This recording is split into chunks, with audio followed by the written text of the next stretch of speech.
جب تک رہے گا سلسلہ ماہو نجوم کا، ڈنکا بجے گا چار سدار العلوم کا۔ میرے محترم دوستوں، بزرگوں، عزیزوں، پہلی بات تو یہ سب کو جاننی چاہیے کہ جو چیزیں آخرت سے متعلق ہیں وہ معاش کے لیے نہیں۔ دعوت اور تعلیم، یہ دو کام ایسے ہیں جن کا آخرت سے تعلق ہے، صرف معاش سے اس کا کوئی تعلق نہیں۔ در اس بات کا ہے کہ جو دعوت اور تعلیم کو معاش بنا لے گا وہ اپنا آخرت کا حصہ دنیا میں لے لے گا۔ اس لیے کہ بہت آسان بات ہے، اللہ نے دنیا کو معاش کے اسباب سے بھرا ہے، اور اللہ تعالیٰ اپنی قدرت سے معاش کے اسباب میں ہر دن اللہ رب العزت زیادتی فرماتے جا رہے ہیں۔ نئے نئے طریقے کمانے کے جو مل رہے ہیں حلال، وہ بھی اللہ تعالیٰ کی طرف سے ایک نعمت ہے، اور اللہ تعالیٰ کی طرف سے معاش کے اسباب کو مجھ کے لیے بڑھانا، انسان کے لیے بڑھانا ہے۔ لیکن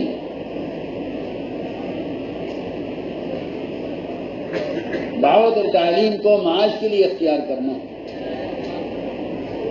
یہ اپنی آخرت کو اور اپنے اجر کو ضائع کر دینا۔ میں اس لیے عرض کر رہا ہوں کہ رمضان کا اختتام ہے، جگہ جگہ ختم قرآن ہو رہا ہے، اور حفاظ قرآن اور ائمہ کرام وہ اس انتظار میں ہیں کہ ہمارے سوال کے بغیر اگر کوئی ہمیں کچھ دے دے۔ خدا کی قسم حرام ہے، قطعاً حرام ہے۔ گناہ اس ہدیے کے لینے کا الگ ہے، قرآن کے بیچنے کا مستقل گناہ ہے۔ اور مقتدی حضرات کو بھی چاہیے کہ ایسے موقع پر کوئی ہدیہ ہرگز پیش نہ کریں۔ مقتدی کو چاہیے کہ اپنے امام کو گناہ سے بچائیں۔ جس طرح خود گناہ کرنا گناہ ہے، کسی کو گناہ کا موقع دینا بھی اتنا ہی گناہ ہے۔ یہ کیا کہہ رہا ہے؟ بات ہوتی ہے۔ اس طرح خود گناہ کرنا میرے ساتھ گناہ ہے، دوسرے کو گناہ کا موقع دینا بھی گناہ ہے۔ میں قصہ سے بات کرتا ہوں، اس موقع پر امام کو ہدیہ دینا یہ اس کے گناہ میں تعاون کرنا ہے۔ گناہ میں یہی واحد ایک ایسا موقع ہے کہ جس میں ہدیے کا رد کرنا فرض ہے۔ اس طرح مواقع سارے ایسے ملیں گے آپ کو قرآن حدیث میں جہاں ہدیے کا قبول کرنا صرف یہ موقع ہے جس میں ہدیے کا رد کرنا فرض ہے، رد کرنا فرض ہے۔ میری بات توجہ سے، اس موقع پر اگر امام کو ہدیہ دیا جائے تو امام کے ذمے اس کو رد کرنا فرض ہے۔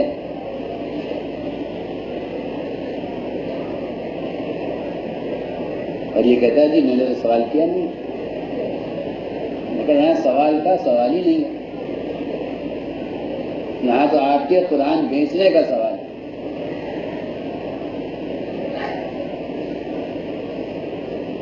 اگر امام کے دل میں خیال بھی نہ آیا تب بھی اس کو چاہیے کہ اس موقع پر ہدیہ رد کرے، کہ جائے کہ خدا نہ کرے، اللہ نہ کرے کوئی اس بارے میں معاملہ کرے۔ کہتا ہوں معاملہ کرنا دنیا کی کتنی بدتر ترین ذریعہ ہو سکتا ہو کمانے کا، اس سے زیادہ بدتر طریقہ قرآن بیچ کر پیسہ کمانے کا ہے۔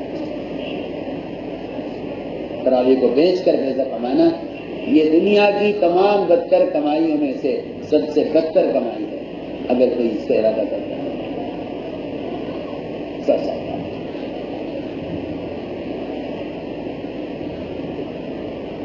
مصیبت ہماری یہ ہے، ایک کام کی اجازت ملتی ہے اس کو حیلہ بنا لیتے ہیں سارے کاموں کے لیے۔ اور جو آدمی رخصتوں پر گنجائشوں پر چلتا ہے نا وہ تو دین سے مٹنے کا ذریعہ بنتا ہے. اجر تو بہت پہلے کھل چکا ہوتا ہے. اس نے تاکید سے عرض کرا کہ اب جگہ جگہ ختم قرآن ہو رہے ہیں. کچھ ایسا لوگوں نے اس کو ایک جزو لازم بنا لیا ہے کہ امام صاحب کو دینا پڑے گا, مختلف ذرا چندہ کریں, ذرا پیسہ جمع کریں.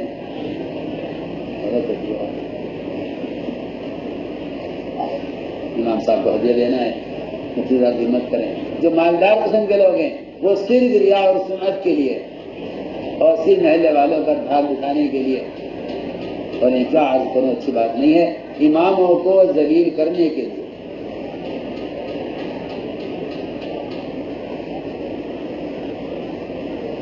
یہ ہماری طرف سے انہیں یہ ہدیہ دیا جائے, وہ ہدیہ دیا جائے, انہیں موٹر سائیکل دی جائے. مجھے ایک نے بتایا امام کو موٹر سائیکل, امام بھی خوش ہو رہا ہے, مفتی بھی خوش ہو رہا ہے. وہ دونوں گناہ مبتلا ہیں, دونوں گناہ میں مبتلا ہیں. وہ گناہ کر رہا ہے, یہ اس کے گناہ میں اس کا تعاون کر رہا ہے.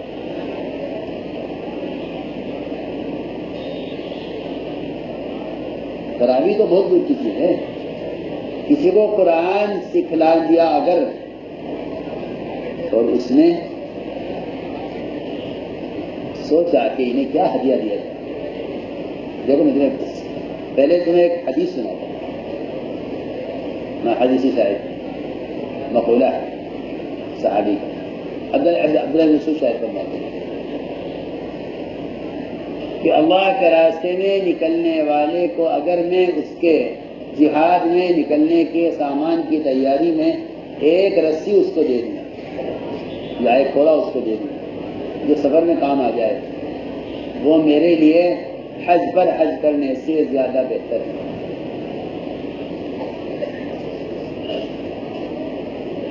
جہاد میں ایک رسی تعاون کے لیے سامان مان لے, یہ دینا مجاہد کو یا ایک کوڑا اس کو دے دینا اللہ کے راستے میں کام آنے کے لیے, یہ مجھے حج پر بار بار حج کرنے سے زیادہ پسند ہے اور افضل ہے. جو آدمی کسی کو اللہ کے راستے میں تیر چلانے کے لیے کمان دے دے, وہ کیسے صدقہ جاریہ ہوگا. حالانکہ مستقل حدیثیں ہیں اللہ کے راستے میں نکلنے والوں کو کمان دینے کا, تیر پکڑانے کا, تیر بنانے والے کو, تیر چلانے والے کو, تینوں کے لیے حدیث میں آ جائے. تینوں کے لیے حدیث میں تیر کھیلنے والا, تیر پکڑانے والا, تیر چلانے والا, سب کے لیے آ جائے. لیکن ایک صاحب کو ابی بن کعب رضی اللہ عنہ نے قرآن سکھلا دیا یا ان کے بچے کو قرآن سکھلا دیا, اس نے سوچا کہ انہیں کیا ہدیہ دوں. معاملہ نہیں کہ ہمیں یہ دیں گے, ہم آپ کو سکھلائیں گے. مجھے تو حیرت ہے, لوگوں نے انگریزی اور ہندی کی طرح قرآن کو بھی ٹیوشن بنا لیا. اس کو مجھے بڑی حیرت ہے.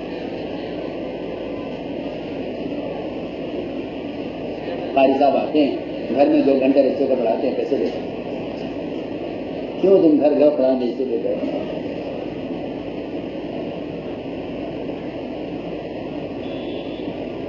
کوئی آدمی پورا وقت تعلیم قرآن کے لیے فارغ کر دے اور کوئی شغل نہ کرے اور اس کے پاس اپنے گزارے کے لیے کوئی انتظام نہ ہو, تب اس کو چاہیے کہ وہ انتہائی مجبور اور غمگین ہو کر اللہ سے استغفار کرتے ہوئے وہ اپنے وقت کا بدل لے سکتا ہے. تعلیم کا بدل تو پھر بھی نہیں. میں تو کہا کرتا ہوں کہ اگر وہ اس بدل کو اپنی ذمہ قرض سمجھ لے, اے اللہ میں مجبور ہو کر لے رہا ہوں, مقروض ہوں, میں میری ذمہ قرض ہے, میں اس کو ادا کروں گا, میں سمجھتا ہوں کہ اللہ اس کو غنی کرے. مگر اس کو علی الاعلان اور ہٹ دھرمی کے ساتھ اور زبردستی اس کو معاش بنانا اور اس کے لیے جگہ تلاش کرنا, کہ اس جگہ کہیں پڑھا ہوں جہاں تنخواہ اچھی ملے, میں سمجھتا ہوں کہ تعلیم دین کا اس سے کوئی تعلق نہیں. اتنا ڈرایا حضور اکرم، اتنا ڈرایا اللہ اکبر. اب تو کیا میں عرض کروں، تعویلات نے تعبیرات کے زور کو اٹھا دیا ہے، ختم کر دیا ہے. تعبیرات نے تعبیرات کے زور کو ختم کر دیا.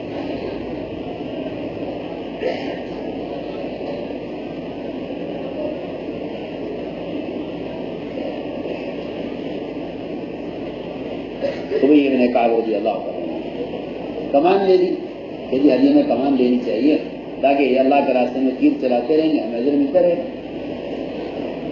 انہوں نے ہمیں قرآن سکھلایا، انہیں اجر ملتا رہے گا. قرآن پڑھیں گے انہیں اجر ملے گا، وہ اللہ کے راستے میں تیر چلائیں گے، ہمیں اجر ملے گا. یہ مقصد ہوگا. اور کیا ہوگا اس سے ہوگا؟ بنا کو پیسے دیتے، کپڑا دیتے، کچھ اور دیتے سامان. کمان دی، کمان تو جہاد میں کام آئے گی. ابی ابن کعب رضی اللہ تعالیٰ عنہ اس کمان کو لٹکا کر اپنے مونڈے میں آپ کے پاس آیا، فرمایا اتنی لچکدار کمان، اتنی عمدہ کمان کہاں سے آئی؟ کہ جی میں نے فلاں کے جگہ قرآن پڑھایا تھا، اس نے مجھے ہدیے میں ہدیہ دیا ہے، معاملہ نہیں. نہ میں نے طلب کی ہے، نہ میں نے کوئی معاملہ کیا ہے، نہ میں نے قرآن کا عوض لیا ہے، بالکل نہیں. انہوں نے مجھے ہدیے میں دیا، ہدیے کا لفظ ہے. فرمایا کہ ابی تم نے اپنی دونوں کندھوں کے درمیان جہنم کا انگارہ لٹکایا ہوا ہے. جہنم میں جانا چاہو تو رکھ لو ورنہ واپس.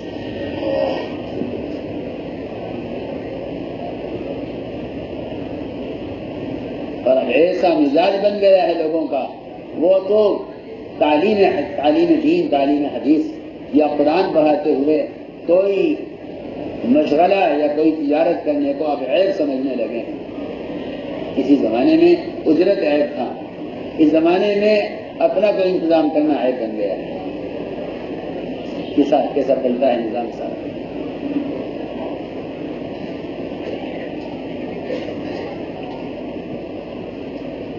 مایوس سمجھتے ہیں اس زمانے میں لوگ کہ بھائی صاحب شیخ الحدیث تجارت بھی کرتے ہیں.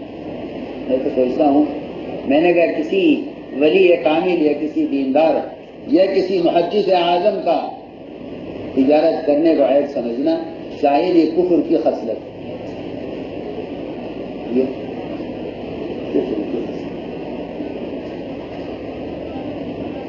کسی محدث، کسی شیخ، کسی امیر یا کسی بہت بڑے بزرگ آدمی کا تجارت کرنا اور اس کو عیب سمجھنا یہ شاید کفر کی خصلت ہے. کفار کیا کرتے تھے، مالی حاضر رسول یا الطعام یمشی فی الاسواق، یہ بھی کوئی رسول ہے. تجارت بھی کر رہے ہیں، سودا بھی لے رہے ہیں، بازار بھی جا رہے ہیں، بھاؤ تاؤ بھی کر رہے ہیں. یہ بھی کوئی، ان کے لیے تو آسمان سے کھانے اترتے ہیں، ان کے لیے باغ ہوتا ہے، ان کے لیے خزانہ ہوتا، اللہ انہیں اپنے پاس سے آسمان سے کھلاتے ہیں. یہ کیا ہمارے عام انسانوں کی طرح یہ بھی کوئی مشغلہ کر رہے ہیں؟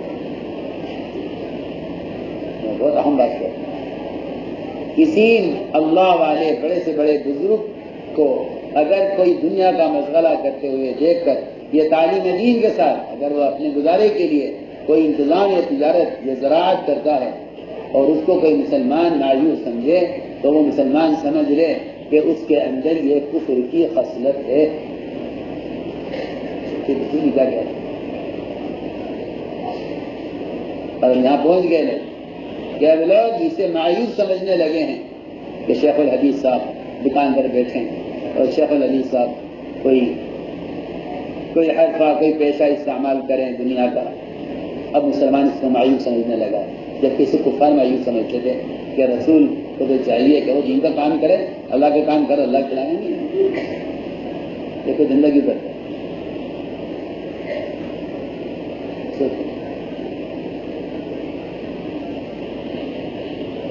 یہ بہت بات افسوس کی ہے بہت کہ لوگوں نے اس کو اپنی عادت بنا لیا ہے.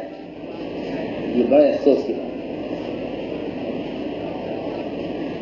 ہمیں چاہیے کہ اگر ہمیں پاس کے انتظام ہے تو ہم تعلیم پر اجرت ہرگز نہ، اور اگر ہمیں سخت ضرورت ہے تو پھر تو حکومت کا قول ہے کہ میں نے اجتماعی مال کو اپنے لیے بمنزل مال یتیم کا کر لیا ہے. سخت محتاج ہوں گا تو وقت ضرورت لوں گا، اور اگر ضرورت نہیں ہے تو میں اس سے اپنے آپ کو بچاؤں گا، حضرت عمر فرماتے ہیں۔ دیکھو حیات صاحب نے کیا باب قائم کیا ہے۔ مقصد والے چاہتے تھے کہ امت پلٹ کر واپس جائے اپنے معیار پر۔ خود پڑھا کر حیات صاحب بجائے گنجائشیں نکالنے کے اور علماء پر اس کا اصرار کرنے کے صحابہ کے سامنے رکھو گے تو دین ترقی کرے گا۔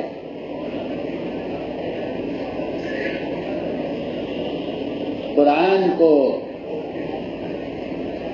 سیکھنے اور سکھلانے پر اجرت لینے کو ناگوار اور برا سمجھنا۔ ہمارے دن سامی فرماتے ہیں کہ حضور اکرم صلی اللہ علیہ وسلم مشغول رہتے تھے، اگر کوئی آدمی آتا تو آپ اسے خود سکھلاتے، اور اگر آپ مشغول ہوتے تو کوئی آدمی آتا ہجرت کر کے نیا آدمی تو آپ اس کو ہم میں سے کسی کے حوالے کرتے جو اس کو قرآن سکھلاتا۔ چنانچہ آپ صلی اللہ علیہ وسلم نے ایک آدمی کو میرے حوالے کیا کہ تم اسے لے جاؤ، میں ہی اس کو کھانا بھی کھلاتا تھا اور میں ہی اس کو پڑھاتا بھی۔ یہ نہیں کہ میں آپ کو پڑھاؤں گا، آپ مجھے کھانا کھلائیں گے۔ بھائی صاحب پڑھانا بھی میرے ذمہ، کیا نہیں میرے ذمہ۔ چنانچہ میں نے اسے قرآن پڑھایا، جو واپس جانے لگا تو اسے خیال ہوا کہ بھائی قاری صاحب نے ہمیں پڑھایا ہے تو ان کا حق ہے ہمارے اوپر۔ چنانچہ اس نے مجھے ایک کمان، اتنی عمدہ کمان ہدیے میں دی کہ میں نے اس سے اچھی عمدہ لچکدار کمان میں نے کوئی دیکھی نہیں تھی۔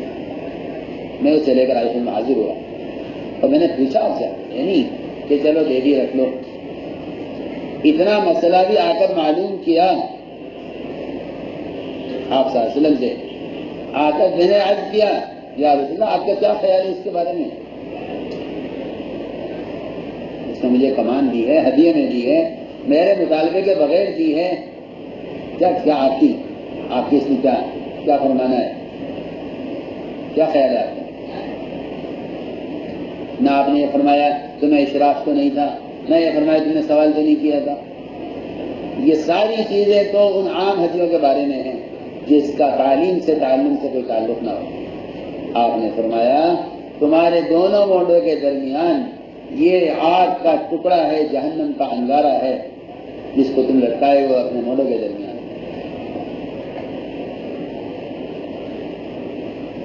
ایک روایت میں ہے، وہ ابن کعب فرماتے ہیں انہوں نے ایک آدمی کو قرآن سکھلا دیا، اس نے انہیں ہدیے میں کپڑا دیا۔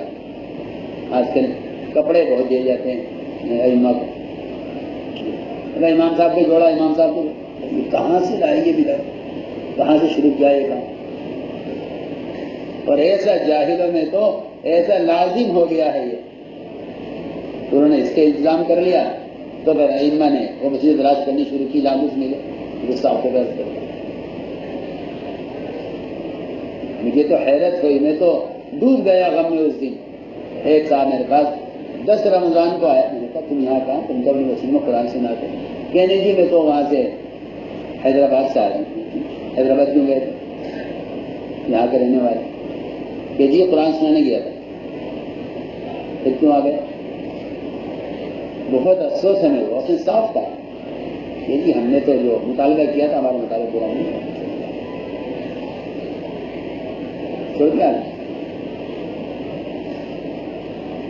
ہم سفر کر کے گئے، جو ہمارا مطالبہ تھا وہ انہوں نے پورا نہیں کیا، صاف کہا اس نے، خبر نہیں دی جا رہی مسئلہ کیا ہے۔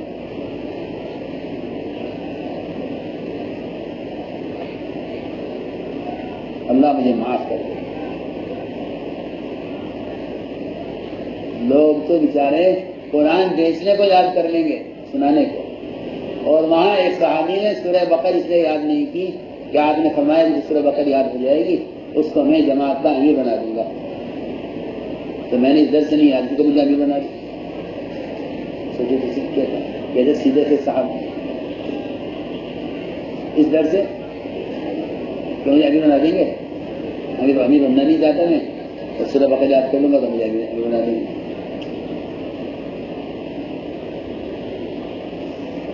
اللہ اکبر.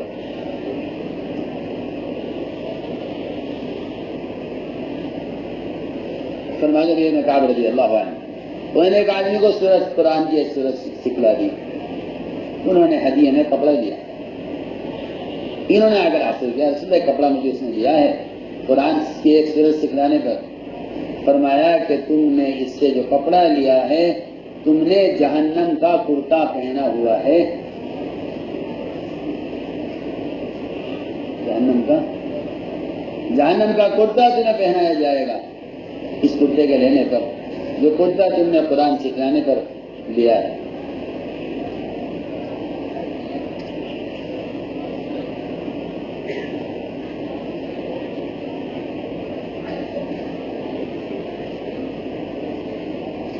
ایک روایت میں ہے طفیل بن عمرو دوسی فرماتے ہیں کہ مجھے ابی بن کعب نے قرآن سکھلایا.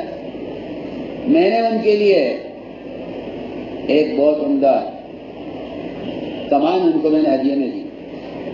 وہ فوراً کمان لے کے پہنچے سیدھے آپ کی خدمت میں لٹکائے ہوئے تھے کمان اپنے مونڈے میں. فرمایا کہ یہ تمہیں کمان کہاں سے نہیں لی ہو گئی؟ عرض کیا کہ طفیل بن عمرو دوسی نے دی ہے میں ان کو قرآن سکھلایا تھا. آپ نے فرمایا تم اپنے گونڈے میں جہنم کا ٹکڑا لٹکائے ہوئے ہو. عرض کیا رسول اللہ ہم نے ان کو قرآن سکھلایا ہے اور ہم نے تو ان کے ساتھ کھانا بھی کھایا ہے. یہ تو دوسری سنو دوسرے ہم نے ان کو قرآن سکھلایا ہم نے ان کے ساتھ کھانا بھی کھایا ہے. اگر آپ اس کمان کے بارے میں یہ فرما رہے ہیں تو جو کھانا ہم ان کے ساتھ کھا لیا اس کھانے کا کیا ہوگا ہمارا؟ کمان تو واپس کر دیں گے.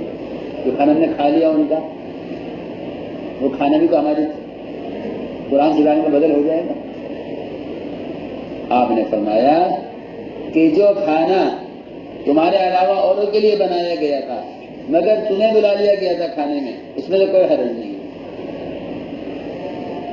اور جو کھانا تمہارے لیے بنایا گیا ہے وہ تمہارا آخرت کا بدلہ تمہیں دنیا میں مل چکا ہے. اب قرآن سکھانے کا اجر تمہیں نہیں ملے گا.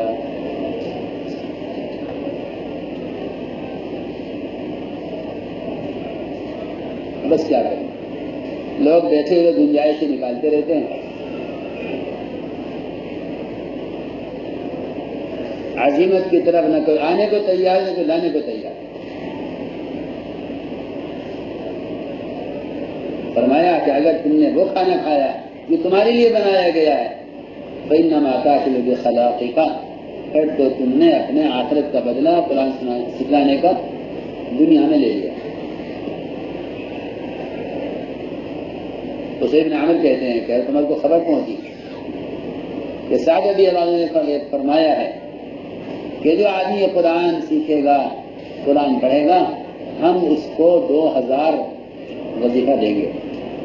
جو وظائف ملتے تھے بیت المال سے لوگوں کو قرآن کی وجہ سے ان کا وظیفہ زیادہ کر دیں گے. اور تمہیں نظام لکھا ہے افسوس افسوس یہ تو نے کیا ہے سعد کہ تو نے تو ایسا کام کر لیا کہ اب تو لوگ قرآن سیکھنے کے 2000 روپے لینے کے لیے قرآن سیکھیں گے. انہوں نے تو اعزاز نہیں کیا تھا بھائی حفاظ کا اعزاز ہوگا. اب ہمارا کہ یہ تو نے کیا کیا افن افسوس ہے افسوس یہ تو نے کیا کہ اب تو قرآن لوگ سیکھیں گے 2000 روپے کے لیے. حضرت فرماتے رضی اللہ تعالیٰ حضرت نے لکھا اپنے بعض عمرا کو کہ لوگ جو قرآن سیکھیں قرآن سکھلائیں ان کو وظیفہ دیا جائے. انہوں نے جواب میں لکھا کہ آپ کا خط آیا ہمارے پاس.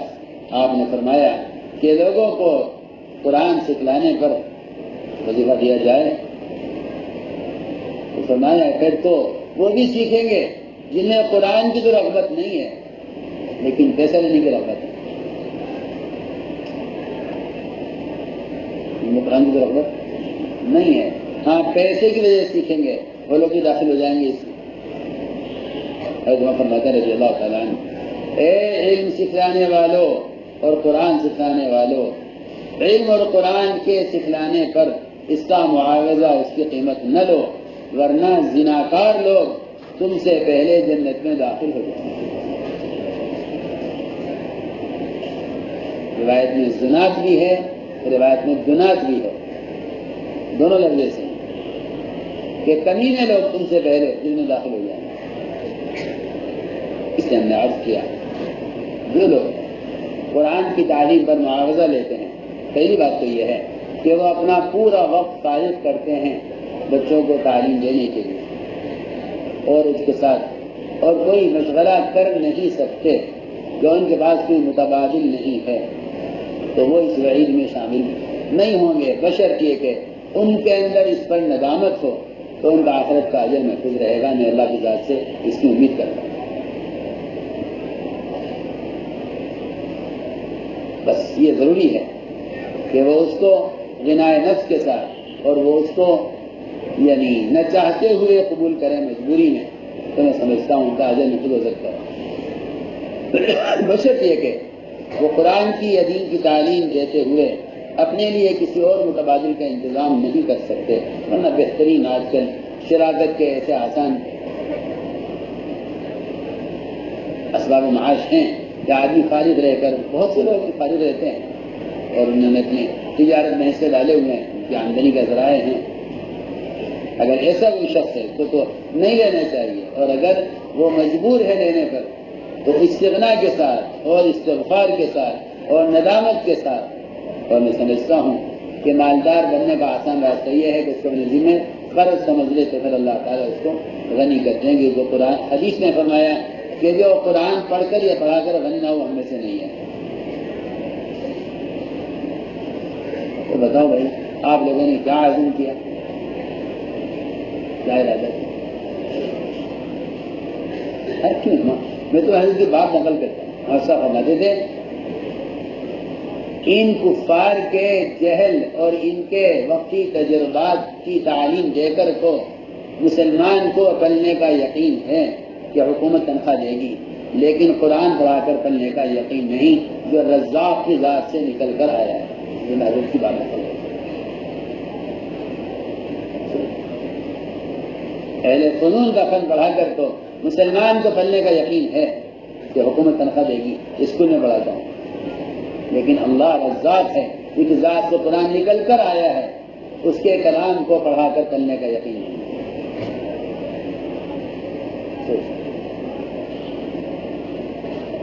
بس نہیں، میں یہ کہنا چاہتا ہوں کہ اس کو عادت مت بناؤ،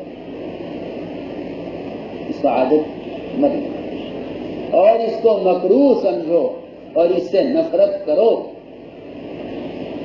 قرآن، حدیث اور مدرسے کی تعلیم کے وظیفے سے نفرت کرنی چاہیے اور اس کا مطالبہ نہیں کرنا چاہیے۔ اور مطالبہ ضرورت کچھ مل جائے تو اس کو ضرورت نہیں ہے تو لے لو، مدرسے کا قانون ہے، پھر مدرسے کے تعاون میں اس کو واپس شامل داخل کرو۔ آسان بات ہے۔ اگر آپ کو ملتا ہے معاوضہ اور آپ مجبور ہیں لینے پر، ایک آدمی سے اگر کہا کہ مجھے ضرورت نہیں ہے لیکن مدرسہ والے دیتے ہیں، کیا ہے لے لو اور لے کر مدرسے میں داخل کر دیتا ہے۔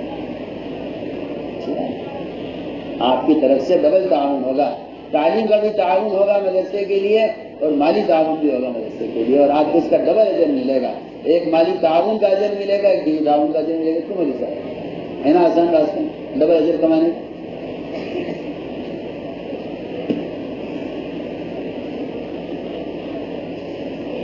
اللهم صل على سيدنا مولانا محمد وعلى آل سيدنا مولانا محمد كما صليت على إبراهيم وعلى آل إبراهيم إنك حميد مجيد.